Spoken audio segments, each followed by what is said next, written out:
өглөөний үзэгчдээ Оргил цаг мэдээллийн хөтөлбөрийн 21 цагийн мэдээ эхлэж байна. Мэдээллийн хөтөлбөрт анхаарлаа хандуулна.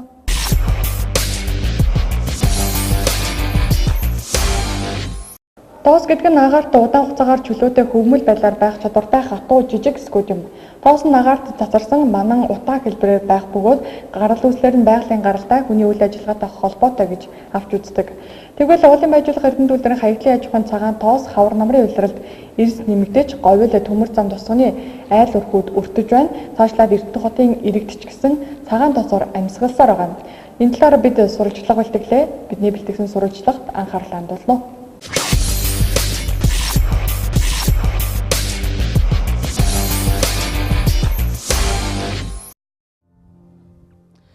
Оргил цаг мэдээллийн хөтөлбөрийн мэдээний алба яг одоо говьл багийн нутаг дэвсгэр дээр ирсэн байна. За та бүхэн яг одоо харж байна. Тэгэхээр яг энэ харагдаж байгаа цагаан тоос бол за эрдэнэ үйлдвэрийн хаягдлын аж ахуйгаас ялгарч байгаа цагаан тоос юм аа.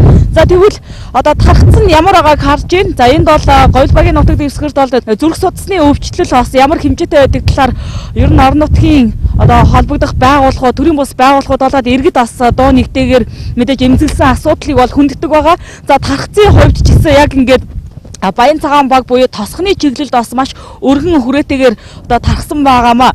Тэгэхээр энэхүү одоо цагаан тоосыг орон нутгаас одоо арилгах чиглэлээр ямар арга хэмжээ авах вэ? Ер нь цагаан тоос нь одоо хүний эрүүл мэндэд хортой юу, хоргүй юу гэсэн талаар бид мэдээ сурвалжлагыг хүргэн. Ер нь олон орон нутгийн зарим аж ахуйн нэгж байгууллагууд за мөн эрдэнэ үйлдвэр бол энэхүү цагаан тоос нь одоогоор хүний мэд хортой юу, хоргүй юу гэдэг талаар нь ямар нэгэн байдлаар одоо баталсан зүйл байхгүй.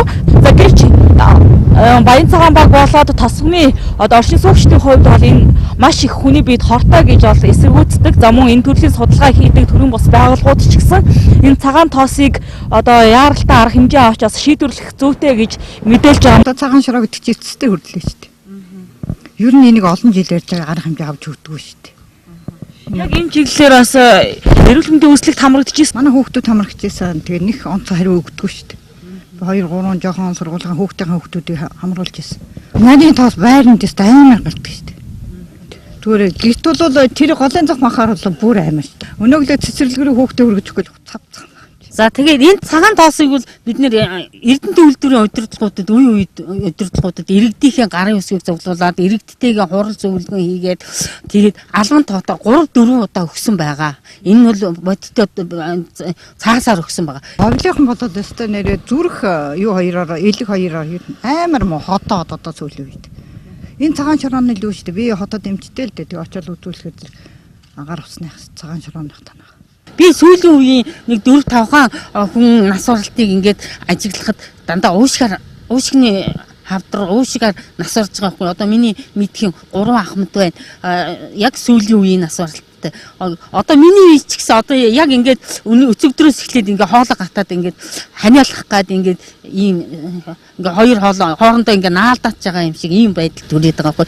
Цагаан тоос ч одоо айгүй хэцүү шүү дээ. Говьлд ч одоо ингээд өчигдөр өнөөдөр энэ төрөл битүүл хэрвээ цаатлаасаа салхитай очих юм бол энэ талаараа дараад энэ талаас явал төмөр замруугаа дараад багзаал говьл хоёр бол одоо ингээд цагаан шороонд гэрийн хашаан дотор ороод арахаар зэрэг өвс цав цагаан байгаа шүү дээ. Саяхан цагаан тоосны тухай нэг юу яваал байсан шүү дээ. Одоо зөвлөгөө гэх юм уу юу гэх. Тэндээс ямар шийд юу гарсан юм бэ? Байсан шүү дээ. Юу энэ чинь дурсахгүй яа гэдэг. Өчигний баг орхон аймаг шилжиж шүү дээ баг. Тийм учраас та нар энийг яаралтай баг энийг ягаад дээр үеийн автон үйлдвэрийн тишэл байгуулах хэрэгтэй байхгүй юу?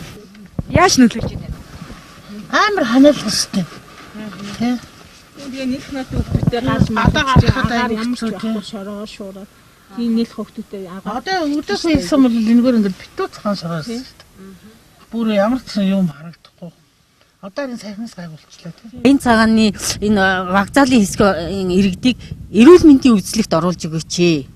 Энэ өвдөд байгаа улсуудад нөхөн төлбөр олгож өгөөч гэсэн шаардлага тавиад байгаа хгүй. Би үл ерөөсө 5 шаардлага тавьж байгаа. Нэг хүн байшин аваад тэр бом төгрөгөөр орон сууц авч болж байгаа юм чинь нэг тэр бом төгрөгөөр энэ говьл багийн иргэдэд нэг нөхөн олгоор олгочих яага болдгүй юм бэл гэсэн ийм л асуудал яриад яваад байна. Энэ газар одоо харагдчих шүү дээ. Нийлээ саарл харагдаад. Энэ одоо цагаан тоосоос.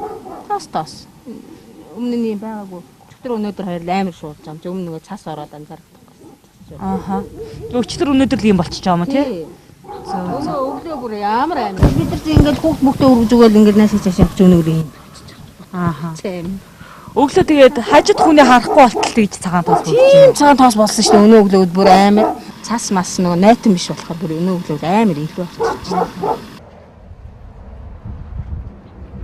Орхон аймаг Эрдэнэтотын иргэдийн үйлдвэр дагсан нэг тулгамдсан асуудал нь цагаан тоос. Жил бүр хавар намрын цагт салхишуур хаягдлын аж ахуйн цагаан тоосыг хэрхэн давхаа боцоор сүүлдээ дасгал болж хувь тавилантайгаа эвлэрж явах шигэ. Учир нь өмнөх хэд хэдэн төр засгийн үед ч тэр өнөөдөр ч тэр энэ асуудлыг хөндөж гаргаж ирлээч дорвитой арга хэмжээ авахгүй. Цагаан тоос нь хүний эрүүл мэндэд хортой юу үгүй юу гэдгийг ч албан ёсоор нотолж чадаагүй байна. За цагаан тоос хамгийн ихээр нүдэнд харагдаж мэдрэгддэг баян цагаан говьл багийн иргэдийн хувьд тэдний эрүүл мэнд авах амьдралд маш их асуудал болж байгаа гэж ярьсаар байгаач мөн л үр дүнгүй. Одоо яах вэ? Тодорхойлбол говьл багийн тухайд нийт 3800 орчим хүн амтаагаас тэгээс 5 насны хүүхдүүд 400 орчим, 5-аас 16 насны хүүхдүүд 400 гаруй, за жирэмсэн 40, бусд нь насанд хүрэхчид мөн харьяалалгүй иргэд эмзэг бүлгийнхэн байдаг гинэ. За мөн нийт хүн амын 50-60% нь ажилгүйчүүд байдаг тул хоногийн бор хоолныхоо төлөө ажиллаж хөдөлмөрлөж явсаар өнөөдрийг хүртэл цагаан тоос өөрсдийн эрүүл мэндэд хортой юу үгүй юу гэдэг дээр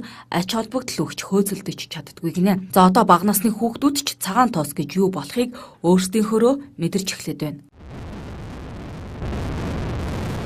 Цагаан тоос гэж мэдгүй танаа энд цагаан тоос хэрвэдэг вэ? Зөндөө олон. Цагаан тоос гэж юу юм бэ? Эрүүл мэндийг бахардуулах ханаа зургиж мэргэж хин тэгж хэлсэн. Өөрө батаж. Эрүүл мэнд хүмүүсийг хордуулдаг юм. Хин тэгж хэлсэн юм. Өөрө батж байгаа л дотор. Одоо энд цагаан тоос байна уу? Бэн зөндөө олон. Хаана? Улсуур. Өөр хаана? Сандал. Улсуур сандал хүүхдийн тоглох газар. Цагаан тоос тий хаараас гардыг? Бичтэй болоо санаа. Бичтэй болны цаанаас хизээ гарч ирэх үү? Өчигдөр гарч шигдэр гарч. Амар шорч. Оргил цаг мэдээллийн хөтөлбөрийн мэдээний сурвалжлах баг яг одоо говьл багийн нутаг дэвсгэрт ирсэн байна. Тэгэхээр өчигдөр та бүхэнд яг салхитай үед говьл багийн нутаг дэвсгэрт үйлдвэрийн хаягдлын аж ахуйгаас ялгарч буй цагаан тоос хэрхэн бууж байгаа дүр зургийг үзүүлсэн байгаа. За тэгвэл яг одоо энэхүү говьл багийн оршин суугчдын үр хүүхдэд тоглож чөлөө цагаа өнгөрүүлдэг энэхүү хүүхдийн тоглоомын талбайд ирээд байгаа юм. Тэгвэл яг одоо энэхүү голсуур дээр гэхэд жишээ нь цагаан тоос ямар хэмжээгээр буусан байгааг та бүхэн харж байна. За би энэ хүүхдгний хараараас энэ юуг авч үзүүлээ. Ийм байдалтай байна. Энэ нь одоо мэдээж буусан байгаа нь та бүхэн харж байна. Тэгэхээр хүн яг энэ хүү нарийн тоосон зар ширхгээ бол амьсгалж байгаа. Тэгэхээр яг эрүүл мэндэд бас хэрхэн нөлөөлдөг болох нь одоо зарим шатныхан болоо одоо одоогоор хүний эрүүл мэндэд хортой хоргүй гэсээр байгаа боловч за энэ орчинд бол амьсгалын замын өвчлөл тэр дундаа зүрх судасны өвчлөл маш өндөр байдаг гэдгийг бол оршин суугчдын зүгээс хэлээд байгаа юм а. За эрүүл мэнд хойч үедээ санаа тавьсан нэгэн цагаан тоосыг асуудал болгож улс төржүүлсэн болж хувирдаг гинэ. За тэгвэл хамгийн сүүлд хийсэн судалгаагаар говьл багийн иргэдийн дундах зүрх судасны өвчлөл бусад багийн иргэдийн өвчлөлтэй харьцуулахад тэр дундаа астм, боринхит, уушигны өвчлөл өндөр байгаа үзэгдэл нь за тоосон зөртэй холбоотой байх магадaltaй гэж үзэж байна. За мөн Орхон аймагт хүүхдийн цусан дах хар тугалгын хэмжээг судлах шинжилгээ хийсэн байна. За уг судалгааг ангаахын шинжилгээ ухааны үндэсний их сургууль, за аймгийн эрүүл мэндийн газар хамтран 2017 оны 6 дугаар сард хийсэн бөгөөд судалгааны үр дүн тайлан энэ оны ихээр иржээ. Судалгаанд Баян өндөр сумын 21 багийн 4-өөс 7 насны 171 хүүхэд хамрагджээ. За тэгвэл тус судалгаагаар говьл багийн хүүхдүүдийн цусан дах хар тугалгын хэмжээ 3-аас 5 микрограмм буюу хэвийн хэмжээнээс давсан үзүүлэлттэй гарсан байна. За цусан дах хар тугалгын хэмжээ хэвийн хэмжээнээс давсан нь эрүүл мэндэд олон төрлийн хор уршигтай. За тодорхойлбол мэдрэлийн систем гэмтэх бие организм оюун санаанд нөлөөлж жирийн хүүхдүүдтэй харьцуулахад сэтгэн бодох чадвар нь сул байдаг. За мөн кальцийн дутагдалд оруулдаг гинэ. За тэгвэл дээрх өвчлөлүүдийн шалтгаан нь цагаан тоостой холбоотой байж магадгүй гэж холбогдох багийн өрхийн эрүүл мэндийн төвийн эмч хэлж байна. Ер нь бол говьл гэлтгүү төмөр замын айл өрхүүдийн бас хамт амьсгалын замын халдвар төвчин бол арай өндөр байдаг. За тэгтээ бол нөгөө амьсгалын замын хурц халдвар төвчин гэхээсээ илүү архаг нөгөө боринхитууд бол илүү байдаг. За яг албан ёсоор бол судалгаа хийсэн юм бол байхгүй. Тэгтээ бол 2014 билүү 5 онд Улаанбаатар хотоос одоо юу чигцэн нөгөө Пүлүр сүрээгийн төвөр судалгааны аргаар 600 хүн сонгоод говьл багаас. Тэгээд тэн дээр бүгдөрн дээр нь одоо нөгөө чэйжний зураг аваад гэрэлд хараад тэгээд шаардлагатай хүмүүсээс нь сүрээгийн шинжилгээ авсан. Тэгэхэд бол 3 багийг сонгосон байхгүй. Динж баг, говьл баг, тэгээд 5 дугаар микрээс ингээд 3 багийг сонгоод 600 хүнийг хамарсан юу явахад хамгийн уушгины өрөвсөл өндөртөө нь бол говьл баг дээр гарч ирчихсэн.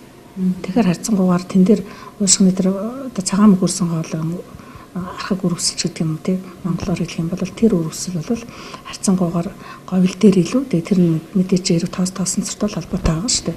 Түүнээс яг цагаан тоосор тэр судалгааг бол наривчлаад хийсэн юм л хааж байгаа юм. 2017 онд хамгаалалтын шинжилгээ ухааны үндэсний их сургуулиас хүмүүсээр цуснд хар дуулганы судалгаа хийсэн. Тэгээд цуснд хар дуулганы судалгаагаар бол говьлын иргэдийн дундх цуснд хар дуулганы хэмжээ бол өндөр байсан. Тэгээд бид нэр цаашаага нөгөө хонхор гэр хороол талдаа өндөр байна уу гэсэн 100 айлын хүүхдүүд гэр хороолол хаасайгүй ерөнхийдөө бол тэр төвөр судалгааны аргаар авахд бол хар дуулганы хэмжээ бол айгүй өндөр гарч ирсэн. Тийм нийтлэгээр өндөр гарч ирсэн. Тэгэхээр тэр бас л нөгөө тоосонцор одоо үйлдвэрийн утаа мутаа талтг одоо юу гэдгийг бас нэг нөлөөлөл байгаа байх тийм. Ийм ч учраас иргэд бүрэн үзлэг онцлогоонд хамрагдаж эрүүл мэндийн нөхөн төлбөр авахыг хүсэж байна. Мөн цагаан тоосонд үйлдвэрээс тусдаа хүндлэнгийн үнэлгээ дүгнэлт хийлгэх шаардлагатай гэж тэд үзэж байгаа юм а. За тэгвэл эрдэнэ төлбөртэй хамтран байгалийн нөхөн сэргээлт иргэдийн эрүүл мэнд чиглэлд ажиллах байгаль орчин аялал жуулчлалын газар цагаан тоосны тархац ямар байгааг хэрхэн дүгнсэн бэ? Хүний эрүүл мэндэд нөлөөлөх хүчин зүйл нь ямар байгааг холбогдох албан тушаалтнаас инхүү тодрууллаа. Одоо шинээр бол хөтөлбөр 2016 онд батлуулахаар эрдэнэ төлбөртэй хамтраад ингээд хөтөлбөр боловсруулах ажлын хэсэг гаргаад ингээд явж ирсэн. Боловч одоо эрдэнэ төлбөрийн бүтцийн дотоод өөрчлөлтөөс болоод бол төр зогссон байж байгаа. Гэхдээ энэ бол эрдэнэ төлбөр дотооддоо мөн цагаан тоосыг бууруулах юм бас хөтөлбөртэй төлөвлөгөөтэй ингээд ажиллаж байгаа. Цаашдаа бол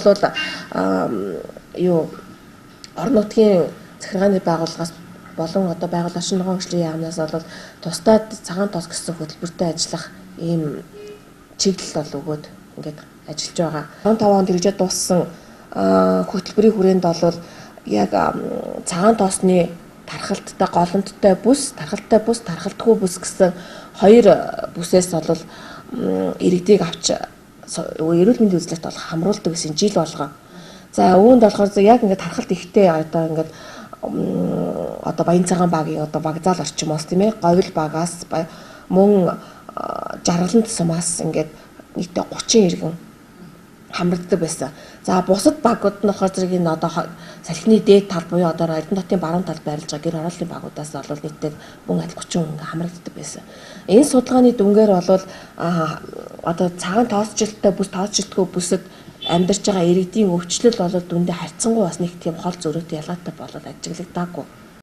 За сайхан эрдэнэ төлбөрөөс цагаан тоосыг бууруулах чиглэлд ажил арга хэмжээнүүдийг төлөвлөж зөвлөгөө хилцүүлэг хийж байсан. За тэгвэл орон нутаг болоод эрдэнэ төлбөрөөс цагаан тоосыг хэрхэн авч үзэж байгаа талаар бид дараагийн оргил цаг мэдээллийн хөтөлбөрөөр сурвалжлан хүргэх болно. Сурвалжлагыг Саран Чимэг Сүх мигмар бэлтгэлээ.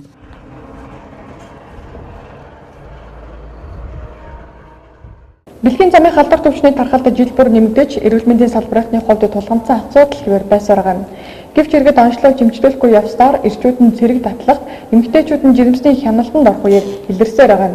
Тиймээс бэлгийн замын халдвар төвчнөөс урьдчилан сэргийлэхийг эмч мэрэгжилтнүүд зөвлөж байна. Тус өвчлөл нь хувь хүний бэлгийн цахилгаан баттай холбоотой учраас иргэн бүр эрүүл мэндэд санаа тавьж урьдчилан сэргийлэх хөдөлгөөн онцлогоонд тогтмол орж байх, амьдралын зөв дадал туршилтаа байх нь бэлгийн энэ төрлийн өвчлөлийн нэмэгдэх эрсдлийг бууруулж ирээдүйн хойч үедээ авч үлдэх юм.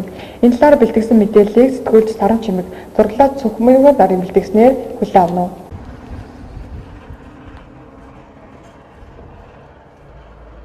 За Орхон аймгийн бүсийн онцлогын эмчилгээний төвийн бэлгийн замаар халдах өвчлөлийг судлах кабинетээр бол 2018 оны 1-р улиралд 2463 хүн үйлчлүүлснээс 80 бэлгийн замын халдварт өвчтэй гэдг нь тогтоогдчихэ. Эдгээр 80 иргэнээс 30 тэмбүүтэй буюу үүнээс 14 нь жирэмсэн эхчүүд байгаа юм а. Харин насаар нь авч үзвэл бэлгийн идэвхтэй нас буюу 15-аас 44 насныхан бэлгийн замаар халдварлах өвчлөлт өртөмтгий байгаа юм. Мөн өмнөх оны мөн үетэй харьцуулахад тэмбүүтэй жирэмсэн их 13-аар тэмбүү өвчнөр өвчтөх тохиолдол 29-оор нэмэгдсэн байгаа юм а. За мөн энэ хүү 80 одоо бэлгийн замын халдварт өвчнөөр өвчлсөн иргэдээс за 9 нь бол за хүүтэн өвчнөөр өвчлсөн. За өөрөөр хэлбэл 20-с 54 насныхан байгаа юм а.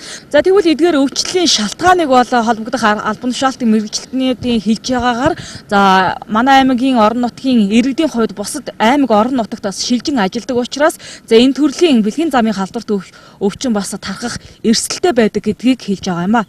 Өмнөх оны үетэй харьцуулахад бол бэлгийн замаар дамжих халдварын өвчлөл одоогийнхтай ингээд үзэхэд бол ер нь ялангуй нэмэгдсэн. Яг бодит тойны хувьд бол тийм ер нь бол бүртгэж байгаа өвчлөлүүдийн дийлэнх нь бол одоо 15-аас 44 насны тэр дундаа бол жирэмсэн эмэгтэйчүүдийн дундх өвчлөл бол нэлээх бүртгэгддэг. Энэ нь болохоор нөгөө жирэмсэн эмэгтэйчүүд жирэмслэлтийнхаа хугацаанд жирэмсний хяналтанд орсон эхний үед жирэмсний сүүл хугацаанд 2 удаа бэлгийн замаар дамжих халдварын үзлэг шинжилгээнд хамрагддаг. Тэр дундаас бол үзлэг нэлээх бүртгэгддэг. Дээрх тав мэдээллүүд нь зөвхөн бүсийн онцлогоо эмчилгээний төвийн бэлгийн замын халдварт өвчин судлалын кабинетаар үйлчлүүлж байгаа иргэдийн нэгдэгдэж байгаа тоо гэдг нь гол эмзэглэх асуудал юм а. За учир нь Эрдэнэт хотод нөхөн үржихийн чиглэлийн эмчилгээ үйлчилгээ үзүүлдэг эмэгтэйчүүдийн эмнэлгүүд нь энэ төрлийн тайлан мэдээллийг аймгийн эрүүл мэндийн газартаа огт өгдөггүй гэдгийг холбогдох албанаас хэлж байна. За тиймээс хоёрын хөвшлийн нөхөн үржихийн эмнэлгүүдэд дүрмийг дагаж мөрдүүлэх нь орон нутаг эрүүл мэндийн салбарын тулгамдсан асуудал болж байгаа юм. За учир нь бэлгийн замын халдварт өвчин нь урьдчилан сэргийлж болох өвчинч өвчний тархац мэдээлэл дутмаг байдгаас иргэд хэнэггүй хандаж мөн замраагүй бэлгийн амьдралд хэвшснээр за өвчинд өртсөөр байгаа юм а. Бэлгийн замаар дамжих халдварт өвчин бол ер нь бас манай Орхон аймаг төдийгүй усын хэмжээнд бол нийт халдварт өвчний дотроо бол бас тэргүүлэх байрыг эзэлж явдаг ийм халдварт өвчин байгаа. Тэгэхээр өнгөрсөн онд бол манай бэлгийн замаар дамжих халдварт өвчин бол манай Орхон аймгийн хэмжээнд нийт халдварт өвчний тохиолдлын дотроо бол 40 орчим хувийг эзэлж исэн. За тэгэхээр энэ жил бол эхний одоо 1-р удирлын байдлаар бол нийт одоо бэлгийн замаар дамжих халдварт өвчний ер нь бол 50 орчим хувийг бэлгийн замаар дамжих халдварт өвчин эзэлж байна. За тэгээ үүний дотроо бол Тэмбүүгийн тохиолдол бол одоо манай Орхон аймаг төдийгүй усын хэмжээнд бол ерөөсөө бэлгийн замаар дамжих халдварын одоо нийт тохиолдлын одоо 40 гаруй 45 орчим хувийг бол эзэлж явж байгаа. Бүртгэгдэж мэдээлэгдэж байгаа энэ бэлгийн замаар дамжих халдварт өвчин бол ерөөсөө бүсийн онцлогоо эмчилгээний төвийн бэлгийн замаар дамжих кабинетаар үйлчлүүлж байгаа тий. Дээрээс нь эрт илрүүлэхээр илэрж байгаа энэ тохиолдлыг бүртгэгдэж мэдээлэгдэж байгаа. Манай Орхон аймгийн хэмжээнд бол одоо нөхөн үржихийн чиглэлийн тий хувьшлийн эмнэлгүүд бол нэлээдгүй олон байгаа. Энэ нөхөн үржихийн эмнэлгүүд бол бүгд бэлгийн замаар дамжих халдварт өвчний одоо илрүүлэг үзлэг шинжилгээг бол хийдэг. Тэгсэн мөртлөө энэ манай одоо статистик мэдээлэлд бол ерөөсөө энэ мэдээг тайлан аваад өгдөггүй.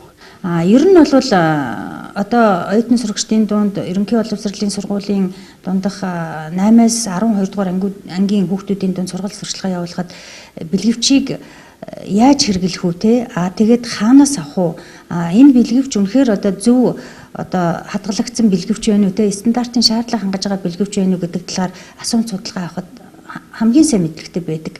Тэгээд яг одоо тэрийг одоо үйлдэл дээр нь яг хэрэгжилж байгаа үгүйг бол бид нар мэдэх боломжгүй шүү дээ тий.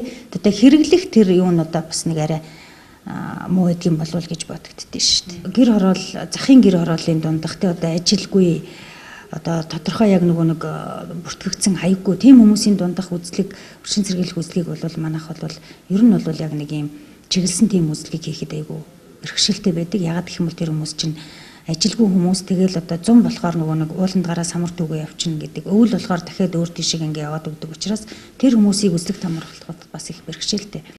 Бэлгийн замын халдварт өвчин нь урьдчилан сэргийлж болох өвчинч иргэд яагаад сэрэмжлэхгүй байна вэ? За 2017 онд өрхийн эрүүл мэндийн төвүүдээр дамжуулан урьдчилан сэргийлэх үзлэг онцлогоо төлөвлөгөөт эмчилгээг зохион байгуулж за шаардлагатай тохиолдолд эмчилгээ үйлчилгээг хийсэн гинэ. За улсдаа бэлгийн замын халдварт өвчнөөр дээгүүрт нэрлэгдэж байгаа орон нутгийн төр захиргааны байгууллага бусад эрүүл мэндийн байгууллагуудаас 2018 онд эрүүл эрдэнэт хүн төслийг хэрэгжүүлж эхэлсэн бөгөөд за энэ төслийн хүрээнд 1600 орчим иргэнийг үзлэг онцлогоонд оруулж үн төлбөргүй эмчилгээнд хамруулахаар төлөвлөж за чамгүй хөрөнгийг төсвөлсөн гинэ. Манай нутаг дэвсгэр дээр одоо байгаа Монгол Улсын их сургууль шүүхийн шийдвэр гүйцэтгэлийн алба 20 дугаар цэцэрлэг 13 дугаар цэцэрлэг гэдэг ингээд албан газрууд байдаг. Тэднийг бид нар жил болгон урьдчилан сэргийлэх үзлэгт хамруулдаг байгаа. За 2017 онд нийт яг нөгөө Монгол Улсын их сургуулийн оюутнуудад хийгдсэн байгаа урьдчилан сэргийлэх үзлэг энэ нь болохоор 335 оюутнууд орсон байгаа. Тэрэн дотроос 7 бэлгийн замын халдвар төвчин илэрсэн байгаа. Тэрийг шүүгэн шийдвэр гүйцэтгэлтэй албанд бол бид нэр 50 хүн үзлэг хийгдсэн байгаа. Энэ дээр бол гараагүй. За нийт манад жирэмсэн 577 жирэмсэн хяналтанд орсон байгаа. Энэ дотроос 7 ээж шинээр илэрсэн байгаа. Энийг бид нар гэр бүлийн хамт эмчилэн эрүүлжүүлэх арга хэмжээ бол авагдсан. Одоо бол эмчлэгдсэн байгаа. За 2018 оныхтай харьцуулаад үзэхэд бол нийт 2018 онд одоо манад хянагдаж байгаа жирэмсэн 184 жирэмсэн байж байгаа. Тэрэн дотроос нэг л их илэрсэн. За илгэний хатуурал, илгэний өвчлөл нь бас уламжлаад явагдана. За дараагийнх нь болохоор уушиг сүрье. За сүрьегийн өвчлөл бас нэлээд өндөрт тооцогдож байгаа. Учираас сүрьегийн өвчлөлөөр дэлгэрүүлэг эмчилгээ онцлогоо. Дараагийнх нь болохоор илгэний илгэний одоо хавдрын дараа бас өндөрт орж байгаа улаан хоолой хавдар байгаа. Улаан хоолой хавдрыг дэлгэрүүлэг. За бэлгийн замын одоо халдвар илрүүлэг гэсэн ийм одоо дөрвөн төрлөөр эрүүл эрдэнэт хүн одоо энэ хөтөлбөр маань үргэлжлээд явах юм аа. Тэгээд энэ хүрээндээ бид нар одоо төсөөлөгдсөн одоо мөнгө зарцуулж одоо нийт иргэдэд эрүүлжүүлэх, эрт илрүүлэх, урьдчилан сэргийлэх, мөн одоо эмчлэх гэсэн энэ хайнуудыг өргөмөл явах юм аа. Улсдаа төдийгүй бидний амьдарч буй орчинд энэ өвчний тархалт газар авсаар байгаа учраас иргэн бүр дор бүртээ хариуцлагатай байж урьдчилан сэргийлэх үзлэг онцлогоонд санаачлахаар оролцож аюулын харанганд өртгөхөөс өөрсдийгөө гэр бүл хайртай дотны хүмүүсээ хамгаалах шаардлагатай гэдгийг энэ мэдээлэлээр дамжуулан хүргэж байна. Гэр бүлийн хүчирхийлэлд өртсөн хохирогчдыг гэрч хохирогчийг хамгаалах байранд хамгаалдаг. Өнгөрсөн жилийн тухайд тухайн байранд 130 орчим иргэд үйлчлүүлсэн байдаг. Тэдний зардалд аймгийн засаг даргын тамгын газраас 21 сая төгрөгийг зарцуулсан байна. Гэсэн ч бага насны хүүхдүүд асран хамгаалагчгүйгээр тухайн байранд байх нь эрсдэлтэй гэж үзсэн байна. Тиймээс гэр бүлийн хүчирхийлэлд өртсөн болон өртөж болсгүй хүүхдүүдийг тусгаарлахаар болсон байна.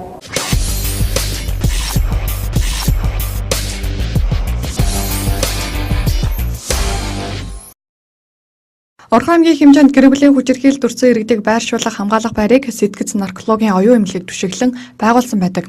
Тухайн төвд гэр бүлийн хүчирхийлэлд өртсөн хүүхэд эмэгтэйчүүд зарим тохиолдолд залуучуудыг 3 хоногийн хугацаанд байрлуулж сэтгэл зүйн зөвлөгөө мэдээлэл өгдөг. Харин сүүлийн жилүүдэд бага насны хүүхдийн хүчирхийлэлтэй холбоотой мэдээлэл ихээр гарах болсон нь насанд хүрээгүй хүүхдүүдийг тухайн газар байрлуулах нь эрсдэлтэй хэмээн үзэх үндслэл болсон байна. Тиймээс Эрдэнэт үйлдвэрийн инрэл төвд тухайн хүүхдүүдийн асуудал эцэслэн шийдвэрлэгдэх хүртэл байрлуулж ахаар болсон байна. За хамгаалах байр маань бол одоо оюу буюу сэтгэц наркологийн эмнэлэг дээр түшиглэж байгуулагдсан юм байр байгаа. За энэ байранд маань болохоор одоо насанд хүрээгүй хүүхдийг аваач байршуулах нь өөрөө нэлээдгүй эрсдлийг дагуулж байна гэж бид бол үзэж байгаа. Ягаад тэгэхээр тэнд бол та бүхэн ойлгож байгаа тийм ээ хүчирхийлэлд өртсөн иргэдтэй зөв хүүхдийг байлгаад байх нь өөрөө сэтгэл зүйн талаасаа ч аюулгүй байдал талаасаа ч гэсэн эрсдлийг дагуулж байгаа. Одоо хүүхдийн орчинд нь хүүхдийг хамгаалъя гэсэн ийм шийдэлд хүрсэн. За үүнийхээ дагуу бол одоо бид нар улсын bijил Эрдэнэт үйлдвэрийн харьяа инрэл төв гэж байдаг тийм ээ. Инрэл төвийн холбогдох удирдлагуудтай гэр бүл хүүхд салбарч хөгжлийн газрын удирдлагуудтай ярьж хагаад эцсийн шийдэлд хүрсэн байгаа. За энэ шийдлэр бол одоо хамгаалалт зайлшгүй шаардлагатай хүүхдүүдийг эрүүл мэндийн үзлэг болон холбогдох шинжилгээнд хамруулад одоо инрэл төв дээр байрлуулах инрэл төв дээр хамгааллын үйлчилгээ үзүүлэхээр ингэж одоо одоогийн байдлаар тохирсон байна. Одоо тохирсон байгаа. Түр хамгаалах байранд он гарсаар 38 иргэн үйлчлүүлсэний 21 насанд хүрээгүй хүүхдүүд байна. Гэр бүлийн хүчирхийллийг таслан зогсоох чиг үүрэг бүхий хамтарсан багийн үйл ажиллагаа идэвхжиж ирснээр сүүлийн жилүүдэд бага насны хүүхдүүд хамгаалах байраар үйлчлүүлэх тохиолдолд эрс нэмэгдэж байгааг Орхон аймгийн хууль эрх зүйн хэлцээс мэдээлж байна. За мөн хуулиндаа тусдаа зориултын гэрч хохирогчийг хамгаалах байр байх ёстой гэж заасан байдаг ч Орхон аймагт байхгүй тул Сэтгэц наркологийн эмнэлгийг буюу нэг цэгийн үйлчилгээний байранд хохирогчийг хамгаалах үйл ажиллагаа явуулж байгаа юм. За гэрч хохирогчийг хамгаалах тухай хууль болоод одоо гэр бүлийн хүчирхийлэлтэд тэмцэх тухай хуулинд бол хохирогч нар маань хамгаалах байранд байрлаж ах хэрэгтэй байдаг. Тэгээд манай аймгийн тухайд бол яг аль биесний хамгаалах байр гэж байдаггүй, баригдаагүй үйл ажиллагаа явуулдаггүй.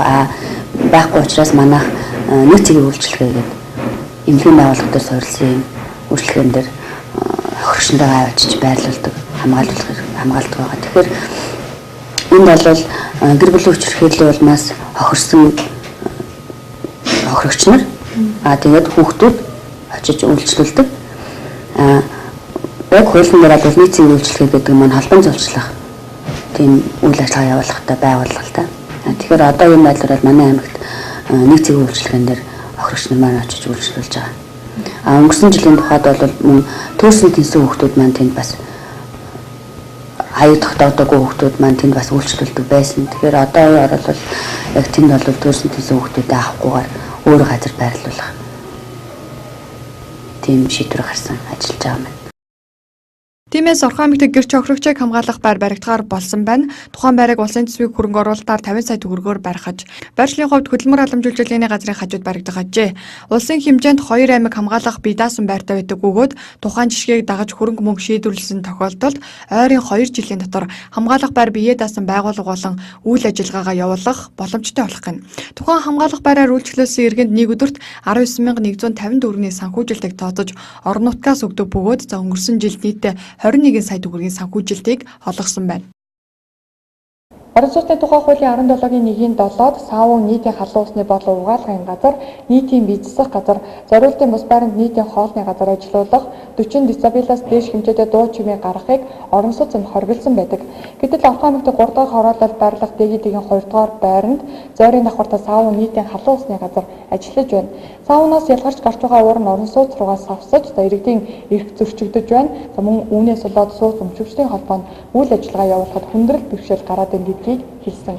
Энэ талаар дэлгэрэнгүй мэдээллийг хүлээн авна. Хүнзэгчтэй. За бид яг одоо 3 дугаар микрот байрлах дээгийтэйгийн 2 дугаар байранд ирээд байна. Тэгэхээр тухайн газар яг одоо бид нэрийн байгаа газар бол одоо хүзүүвчин дээр нь өргөтгөл нэг ёсондоо одоо үйлчилгээний газар байгуулагдаад за нилээдгүй бас өргөжөө дэлчихсэн байгааг харж байна. За яг одоо ийшээ ингээ яваад харах юм бол энэ бол одоо явган үний шат байдаг. За гэтэл тухайн одоо барилга наашаага өргөтгснөөс болоод явган үний одоо зай талбай явах шатны зай хэмжээ багассан байгааг харж байна. За тодруулаад яг ийшээ ингээ яваад харах юм бол за энэ өргөтгөл шат хоёрын хоорондын зай одоо яг ийм хэмжээтэй байна. За яг тухайн барилгын өргөтгөлийн хан бол энэ байна. За энэ бол дээгийтэйгийн байрны одоо нэг ёсондоо шатны хэсэг байна. Тэгэхээр энэ хоёрын хоорондын зай бол метр хүрэхгүй зайтай байна. За би бол одоо яг энэ шатны зайгаар бол яг багтж байна. Гэтэ одоо том хэмжээтэй юм зөөвөрлөж байгаа мэдээж одоо хүмүүс бол яг энэ хэсгээр гарч багтаж явхад бол үнэхээр боломжгүй байна. За дээрэс нь эндээс одоо дөнгөж шат эхэлж байгаа. Дээшээ өксөх шат байгаа. Гэтэл одоо мэдээж бага насны хүүхдүүд болоод хүмүүс одоо явах зай талбай нь маш одоо бага болсон. Тэгээд одоо бүүд ирж байгаа хүүхэд шууд энэ ханыг одоо мөргөөд унчих эрсдэлтэй ийм байгаа. За газрын харилцаа барилга хот байгуулалтын газраас энэ талаар тодруулахад бол тухайн одоо үйлчлэгээ эрхэлж байгаа газрын хувьд одоо яг зөвшөөрөгдсөн зай талбайдаа өргөтгөлөө хийсэн учраас манайхаас ямар нэгэн одоо шаардлага тавих боломжгүй гэдгийг бол хэлж байна. За гэхдээ барилгын одоо яг энэ орц гарцтай холбоотой стандартыг бол мэргэжлийн янзлалын газрын байц загч нар ирж одоо дүгнэлт тавьдаг гэсэн мэдээллийг хүргэсэн.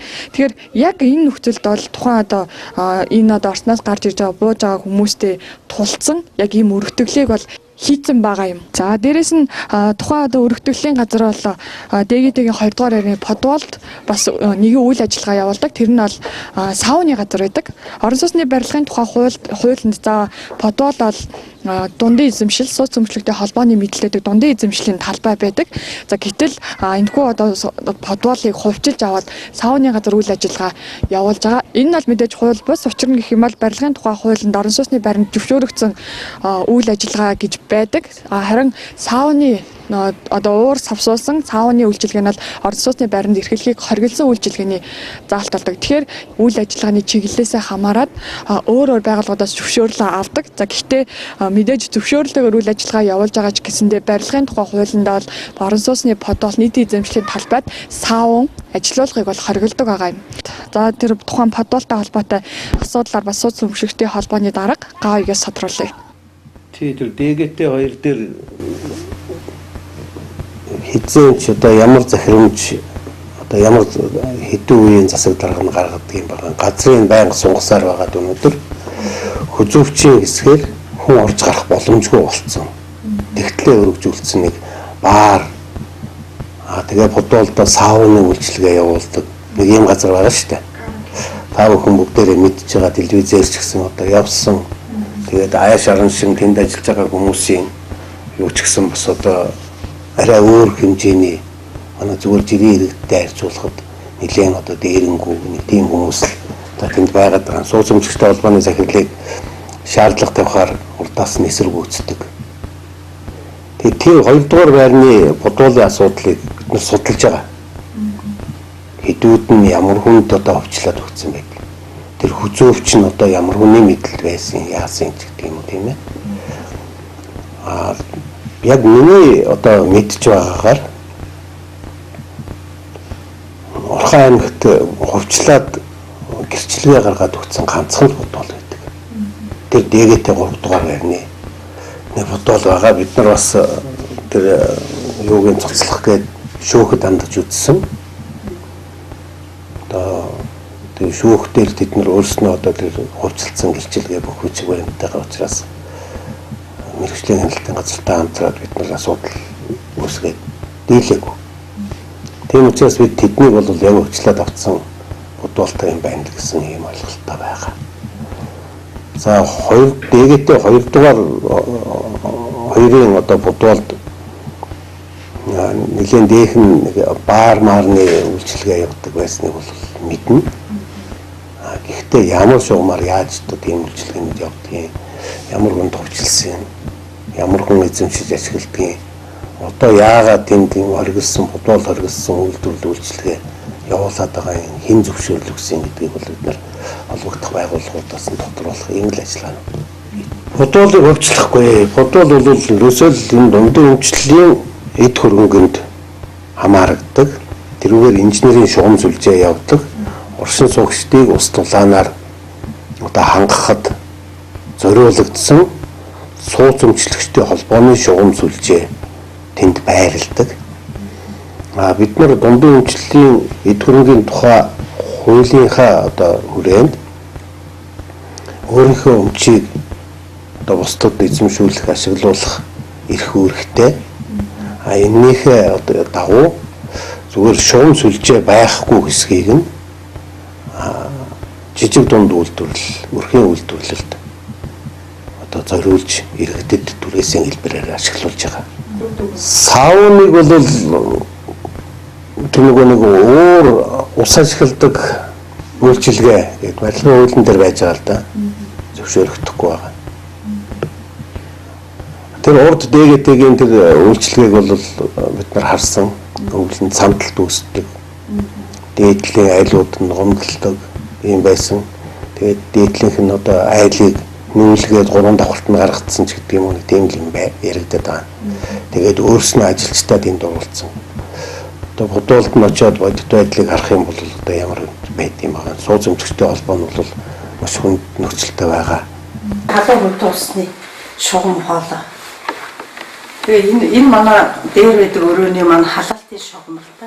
Орон сууцны тухай хуулийн 17 дугаар зүйлд орон сууцны байранд үйл ажиллагаа эрхлэхийг хоригдсан зүйл залтуудыг жагсаасан байдаг. 17-гийн 1-ийн 7-д саавн нийтийн халуун усны болон угаалгын газар, нийтийн бие засах газар, зориултын бус байранд нийтийн хоолны газар ажилуулах, 40 децибелээс их хэмжээний дуу чимээ гаргахыг хориглоно гэж заасан байдаг. Бодвол буюу орон сууцны зойрын давхар дундын өмчлөлийн талбай гэдэг утгаараа сууц өмчлөгчдийн холбооны мэдэлт байх ёстой. За гэтэл энэ бодволд саавн ажилласнараа сууц өмчлөгчдийн холбоонд дараа хүндрэл бэрхшээлүүд тулгардаг гэж. Энэ одоо 0 давхарт байрлах сауны газар орж ирэхэд энд нэг халуун хөтний хоолой тасалсан байна л да. Энэ маань өөрөө за сууц өмчлөгчдийн холбоонд ямар мэдээж үр дагавартай юм. Энэ болохоор одоо манай нэг цөөхөн энэ 2 дугаар байрны ус жижигрүүдийн одоо халуун хөдөө ус авч одоо энэ орцсныхаа шал шавхааг угаад цэвэрлдэг ийм хоолой байж байгаа. Тэгээд одоо энэ дээр ийм савны үйл ажиллагаа ингээд явагддсан байгаа манай энэ хүзөвчин. Тэгээд энэ болох дээр яг энэ шугам нь болох дээр манай одоо үйлчлэгчийн өрөөний дулааны шугам байгаа.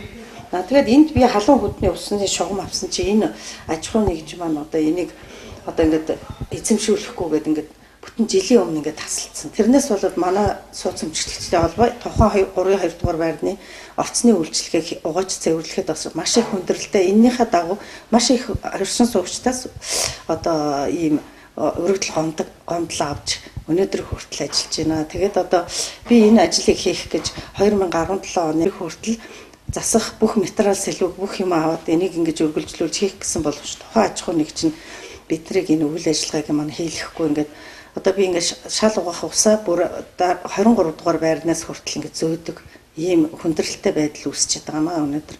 Тэгээд энэ тухайн дундын өмчлөлийн эд хөрөнгөнд одоо энэ аж ахуй нэгж үйл ажиллагаа явуулахдаа бусад манай байгууллагад одоо ийм их хүндрэл учруулж ингэж ажиллаж байгаад та орон нутгийн зүгээс удирдах ажилтнуудын зүгээс энд одоо тодорхой хэмжээний шийдвэр гаргаж өгөөч гэж хүсгөө. Энэ подвол зойрын давхар гэдэг бол тэр чигээр дундын өмчлөлийн эд хөрөнгө тий. За яг энэ газрын тухайд гэх юм бол бас хэд хэдэн чиглэлээр үйл ажиллагаа явуулдаг газар байгаа. Нэгдүгээр хоол үйлдвэрлэлийн чиглэлээр үйл ажиллагаа явуулдаг. Дээрээс нь нэг давхарт бол каракитэй. За саавн ажилуулдаг гэдгийг сая бол хэллээ. Тэгэхээр орон сууцтын одоо ойролцоо ялангуяа залгаа байгаа нөхцөлд одоо оройн цагаар караки ажиллуулах нь иргэдийн амар тайван байдлыг алдагдуулдаг. За дээрээс нь саавн ажиллаж байгаа нөхцөлд одоо хоёр давхрын айл руу уурс авсаж чийгтэй байдаг гэх мэтчлэн олон одоо гомдлыг иргэд нь бол тавьсан байдаг. Тэгэхээр энэ талаар бид бас иргэнж үзэгч та бүхэндээ мэдээлэх болно. За яагаад гэвэл тухайн одоо орон сууцны ойролцоо газар тархи сектууруулахын худалдан борлуулах зөвшөөрлийг ханаас олгосон. За подволд одоо сауны чиглэлээр үйл ажиллагаа явуулах зөвшөөрлийг бас ханаас олгосон. За энэ дээр бас ямар арга хэмжээ авагдах талаар эргээд оргил цаг мэдээллийн хөтөлбөрөөр дэлгэрэнгүйгээр сурвалжлан хүргэх болно. Бид та бүхэнд Орхон аймагт болж өнгөрсөн үйл явдлын мэдээллийг чухлыг шударгаар шуурхай хүргэлээ. Мэдээллийн хөтөлбөрийн төгсгөлд цаг агаарын мэдээллийг хүлээн авна уу.